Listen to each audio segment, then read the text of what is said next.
past, the present, and future impact of COVID.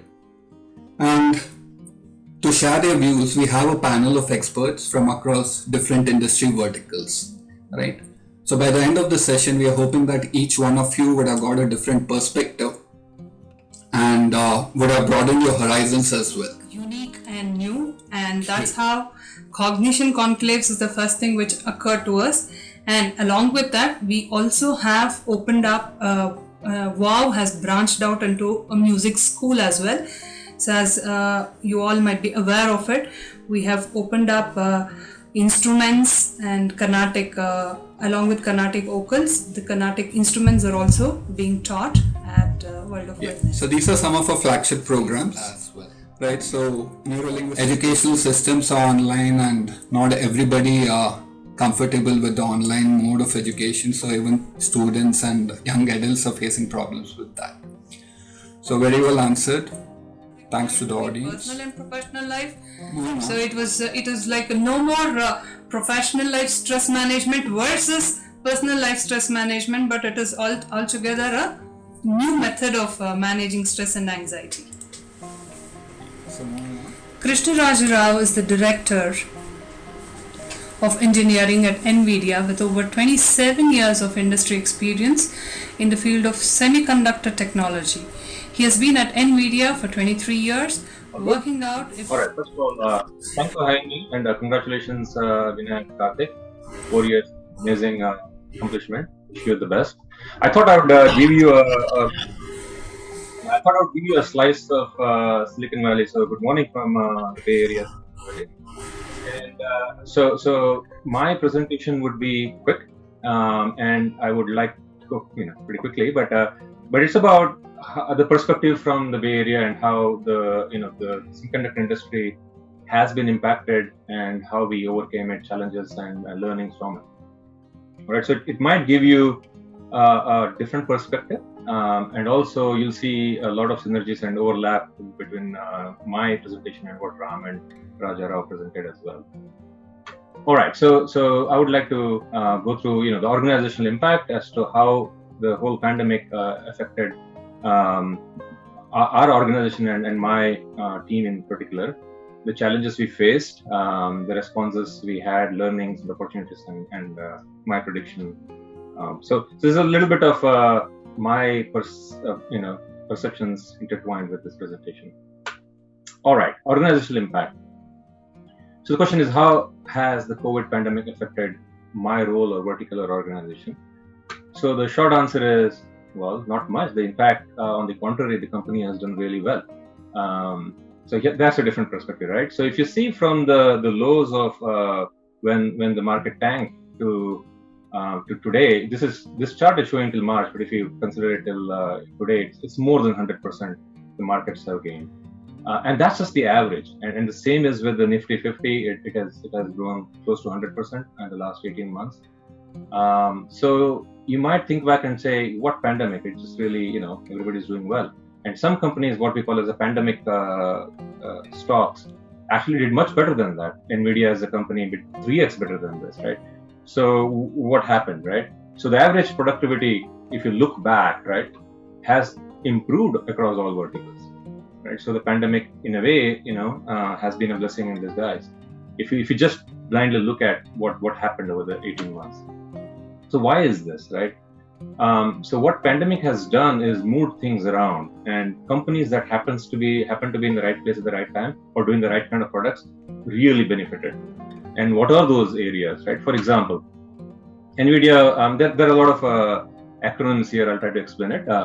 Artificial intelligence and machine learning, right? So there is a focus on shifting the data center applications to the cloud, and Nvidia just happens to be, servicing this kind of industry and helping, whether it's Amazon Web Services or Google Cloud, all the hardware that goes in and products that go in, largely come from Nvidia. So that helped there. Gaming, with the pandemic, people locked at home. There's an increased demand for video gaming and streaming media. And that also, was right in our alley of expertise. High performance computing, and because of the pandemic, or people can't go to their factories, so they are looking into automation, robotics, or medical research, and all those high performance computing is also requires products that companies like Nvidia, and not Nvidia is not the only one. Intel, AMD, and all the companies. This group of companies that service that industry. And finally, automotive. Rajarao talked about this as well. There was an initial dip because of the global initial dip because nobody drives cars during the pandemic. But because of the global chip shortage, even this industry kind of is high in demand, especially in the Silicon Valley. So car prices have really shot up. So overall, you can see that many factors kind of helped. So the unfortunate truth is that in times of war, the economy actually does well. So it's something like that. So in hindsight, you may think that it is it has done well, but it's not a slam dunk. There were challenges, and we had to adapt to this change. What were the kind of challenges? Work related. How the biggest challenge was how to create an efficient home office, right? Whether it's laptops, furniture, ergonomic devices, getting that to everybody's homes. Many of our younger employees, they live in guest houses or share rooms, right? 3 or 4 to a house. You can't have 4 desks and tables and chairs and in their 2-bedroom kind of apartment. So how do all of them work, right, without interfering with each other? So there were challenges like that, and they didn't even have tables. They were not used to working from home. So getting them organized, we had to give them one-time kind of extra money to go buy furniture and ergonomic devices. How do we compensate for the lack of a whiteboard or a blackboard and to be able to explain things? So we had to get organized and make sure that we did our documentation well and easy to understand. So there's a mad rush to document everything and make sure that people can do self-learning, self-guided and learning, right? How do you ramp up interns? And they need a constant face-to-face mentoring, and how do you do that? It was as much of a learning to interns as to the managers and leads. How do you onboard new college grads as well? So everything was challenging. And how do you do silicon bring up? As Rajarao kind of mentioned, when the silicon comes back up, you have to go to the lab, which requires 100% physical presence in the lab. So we had to innovate to figure out how to do remote bring up. So all that was interesting and challenging, but kind of we overcame that. There was also the personal aspect of it. Not everybody is comfortable with video calls. So you got to make do with only audio conversations. And what happens is, you can't get the same look and feel. And then there was this work-life balance. And it's hard for families with young children, right? So then in the US especially, there are both husband and wife work. So during the pandemic, there is no creches or daycare. So both have, kids are at home. There is no school, so they are, from home. One parent is needed to be guiding the children. So we had to work around all their schedules. So there was an all-around kind of reinventing the way we work, and that's what happened. And so the informal interaction, no more team lunches and coffee breaks. How do we, celebrate each other's successes or milestones, accomplishments? So we, tried to show here that we had, we kind of, celebrated coffee breaks or birthdays and invited families, and you can see, with the kids and, everybody sings about, we tried to experiment a lot of stuff, right? And see how we could, in the initial days, it was all a struggle, right? So, but I must say that it took about 4 to 6 months really for everybody to adapt to this new normal, right? But then now it's been a year and a half. So what were the initial views to this disruption? First, we didn't know what to expect, right? So the initial views and responses were that this threat perception is overblown. Just like SARS, this too would be limited to the Far East. The work from home is a temporary precautionary measure, and they thought that, oh yeah, it's just a 2-week break and we'll be back in the office.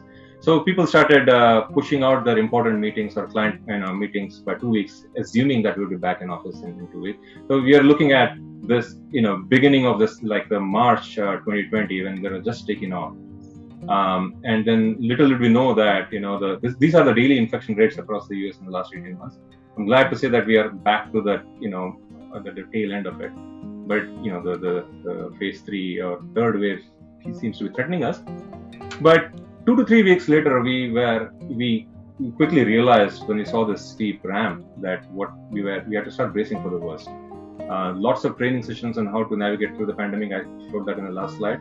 All travel was put on hold, and we had mandatory work from home requirements put in place. So I'd say we quickly addressed that situation and tried to rally against all odds against this new normal. Learning. So this is where it gets interesting. A year and a half later, what are the key learnings from a professional perspective? Now that I look back at it, these are my observations, and it may vary. I feel like true innovation happens when our backs are against the wall. If you see like the ease and comfort we've had with online video calls, there is a sea of difference between the video calls, that all the options that are available today versus the rudimentary stuff that were available just 18 months ago. The fact that we are having this online meeting today itself attests to the fact that we're all comfortable with this. It's a new normal, right? So very quickly the features were put in place which we take for granted, and remember, this has to be done on a scale of millions doing at the same time. So the companies really rallied for this, right? And the other thing is, it really democratized meetings. Meeting someone who's 10 kilometers away, your office colleague, is the same as meeting someone 10,000 kilometers away. So there is no more added advantage to being at the head office, or it's all, everybody is it's the same for so it kind of leveled the playing field for everyone. And so I would say that the remote teams suddenly started feeling a little empowered, because as long as they're in the meeting, they're on the same even field with everybody else. So that was another observation. I also observed that the effective and timely communication is key. Oral, written, and visual forms of communication now have greater significance. You can't go and pound your ideas onto force feed to somebody else. You have to do it remotely. You need to overcome the absence of visual and behavioral cues. Like I said, not everybody switches on their video, and you got to understand, if you want to sway or influence somebody, you have to rely on the oral and visual forms of communications. You need to have better articulation. How do you effectively convey your ideas or status or feedback, right? So you have no choice but to adapt and adopt better use of these online tools, and make that your friend. Don't be afraid, and put it to good use. I also found that proactive employees have fared better. We recently concluded our focal review process, and calibrated everybody for their performance levels, and found that employees who are generally proactive have fared better. They found ways to get the information they needed. They have unblocked themselves and get the job done, right? So an interesting thing is, this is a behavioral trait or advantage. It's not a technical one. You don't have to be technical to get ahead. The moral of the story to me was that strive to have a good work discipline, habits, and ethics. It's your all-weather companion and friend. It's a myth that, well, it helps you to be technical, but if you have the right attitude and proactive behavior, you will do well, right? So that was the third learning that I had. The other learning from a personal perspective, with respect to work from home, or what we call as sheltering in place. This is me, wondering a lot, right? Work from home does not necessarily mean work-life balance, right? It's a myth to say that, because I'm working from home, I suddenly have work-life balance. No, working from home also does not mean spending more time with your family. You can be locked up in your office room all day. It won't make any difference. So I found that I had to really work hard for it. Otherwise, there are always Netflix and Amazon shows that waiting to grab my attention, right? So work from home automatically doesn't solve your problems. I also found that I can get a lot of personal things done in the 10-15 minute breaks in between meetings. I can go for a quick walk. I can make appointments or personal calls or what have you. I can tend to my gardening, my newfound trim some leaves and come back. So this time division multiplexing or context switching, I thought was a good learning. I felt that I got a little better at that. Strange when you think that you are at home all the time, you still that's the thing that you take away, right? The other thing was losing loved ones to COVID. We know several who we lost to COVID. It teaches you the value what you currently have, to value what you currently have. I mean, that can't be understated. I also feel that mental health is a serious issue. The sudden loss of face-to-face interaction has impacted each person differently, and I feel like especially kids, especially teenage kids who can't express it, it has been a very big impact to their social interactions. I list a study that teenage girls and teenage boys, their anxiety, depression, sleep issues, withdrawing from family. Please pay attention to this. It may not seem like we could go on the horror stories that I've heard, my close friends. So I would just say that pay attention to this. Finally, this pandemic phase has given us an opportunity to reevaluate our priorities in life. All right. So the third learnings, a year and a half later, on the human mindset and psychological impact of different age groups. So the human mindset, my introspection is, be careful what you wish for. It might actually come true. So I was thinking, a typical pre-pandemic wish list would have been, the employee would think, I wish I would, not have to spend so much time in office. If only I had more time at home. The spouse would, I wish my spouse would spend more time at home with me, right? In many ways, many of us would relate to this, right? Kids, we wish we didn't have to go to school every day. This may be a typical wish. I know at least some of my kids said. Even my dog would be wishing, right? I wish my family didn't disappear during the day. Where the hell do they disappear, right? And can be at home with me always. Well, guess what? Everybody's wishes came true. But are we all satisfied? I mean, the question to ask ourselves is, if not, why not, right? So my takeaway is, if you were to modify your wish list again, and if you had another opportunity, what would you wish, right? And then act on it. Right? So that was my thinking about the human mindset. From a psychological impact, I alluded to this earlier. I think for adults it was like the loss of social interaction and the sense of well-being. That I think we'll see later in during the it's a long-term thing. I don't think we have seen that yet. We might start seeing that more. Kids, the mental health issues and greater dependence on gadgets is a real worry. For employees, coping with the changing workplace culture, I'll talk more about this. It is something that I think we'll have to deal with. So opportunities, any world-changing innovations or new growth opportunities from this? Like I say, every dark cloud has a silver lining.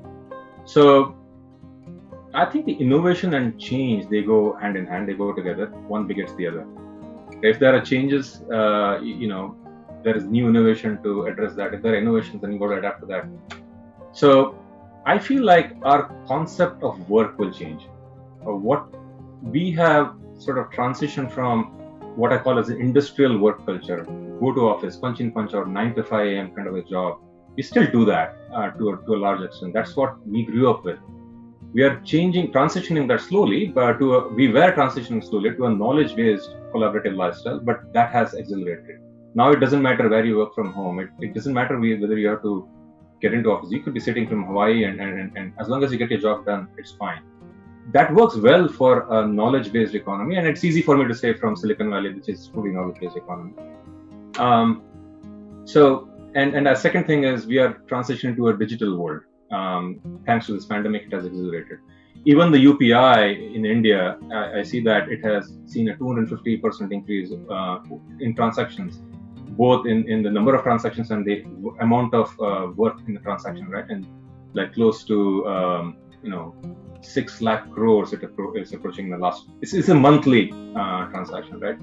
So what this means is that you better have a digital story, right? If you're a roadside kirana store that rely on people coming in, I don't know how you will succeed in future, right? I mean, you have to have an online footprint and ability to for people to interact online and order purchases online. Right now, we hardly ever step out of the house. Everything is online, right? The other thing, innovation growth opportunity is smart contracts on blockchain. I won't delve too much into it, but please look into it. It follows the concept of work is different. I don't have to be an employee of a company, and I don't have to be signed up to be an employee of that company and not work anywhere else. I could work in 10 different companies at the same time, and I don't even have to show my face. So this smart contracts and blockchain gives you that anonymity, and smart contracts allow you to make sure that everything is secure online and done automatically. So smart contracts is basically not a person who's then saying, yeah, your job got done, you get paid. It's actually put by code, and the code ensures that, right? So it is. I feel like this is where we are headed, and really we are getting onto the digital age. So again, so this is something that you could research, and I just give one example. There are obviously many innovations and growth opportunities. I thought I'll share one each. My prediction. What do we look? Going forward with this online meetings and work from home policies, will this continue? What might be the impact? I do think this online meeting and hybrid kind of work from home options are here to stay, right? We can't escape it, and more so for companies that are knowledge based. Especially, for example, my company, we are in no hurry to get back. We are completely 100% working from home, and there is no sign when we'll go back. And our CEO has said that he's not in a hurry to ever go back because he doesn't see any loss in productivity. So. But its long-term impact, and this is again my prediction, what I call as the GDP of a company, if you will, it depends on its employees, and in my view, that they can be based on 3 parameters. One is the productivity of the employees, the speed, the agility, the time to market, how quickly the employees are able to be productive. I think that might actually improve from your online meetings and work from home, because you have more options and at your disposal, right? Especially with the adoption of latest tools and apps, you've seen the productivity actually improve. So I think this trend might actually be beneficial, right, with the work from home option. Capability, the innovation, solutions, workflows. I think this requires a little bit of a face-to-face conversations, debate, and collaborations and all of that, right? I think this can sustain. There are several pros and cons, and I feel like they may balance each other out. If anything, the long-term emergent, whether it's net positive or negative, is to be seen. I don't have a good handle on this yet, but I feel like it will see some changes in how we innovate. Culture. This I think is a big deal. Teamwork, values, goals, attitudes. The success of a company determines its culture. What is culture but a shared set of goals and values, right, and attitudes? I think this will be significantly impacted. It will change. It's not clear how, but change is definitely coming. This is something that Ram also pointed out earlier. Get through the SARA model quickly. If there is something like this again in future, shock, anger, resistance, and acceptance. Get through the first 3 phases very quickly if you want to succeed this. And get to acceptance, and then you start innovating and adapting to it, right? And I'll leave it with a quote from Peter Senge. Is a professor at MIT. It's not that people resist change. I mean, we all like, oh yeah, everything is changing, and that's fine. But they resist being changed. So that if you want to be successful in the future trend, get through the SARA model quickly and accept it. Accept the new reality. That's all I had. That was a quick run through my slides. Thanks once again for having me. Over to you, Ina and Karthik.